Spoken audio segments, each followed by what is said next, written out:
देवा 2000? आता 2000 काय होतंय? तेवढेच आहे 2000. 4500 रुपये घर भाडं आहे. ते पण मी तुम्हाला एवढ्या कमी मध्ये दिलंय. माझ्याकडे ना 6000 7000 वाले येत होते, पण म्हणलं चला चांगले येतं, चांगली फॅमिली आहे म्हणून मी तुम्हाला दिलं, टायमावर भाडं देतात म्हणून.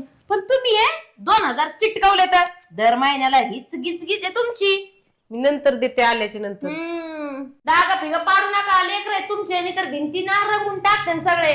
मागचं घरवाले असंच होते, एक्का असं काढून टाकलं त्यांना. फायर तसं आम्ही चांगलंच ठेवतो. काय इकडे या, इकडे या. हे काय एवढा पसारा असतोय वर? आता काय करावं, सामान जास्त आहे ना त्याच्यामुळे अहो पण नीट ठेवायचं. एवढा पसारा ठेवल्यावर कसं व्हायचं? ह्यासाठी घर दिलंय का तुम्हाला? अरे देवा, आणि एवढा कचरा असतो का? घुशी लागत त्यांना घराला, बिळ पाडी त्या मोठ्या मोठ्या. आता नाही टाकीत कचरा.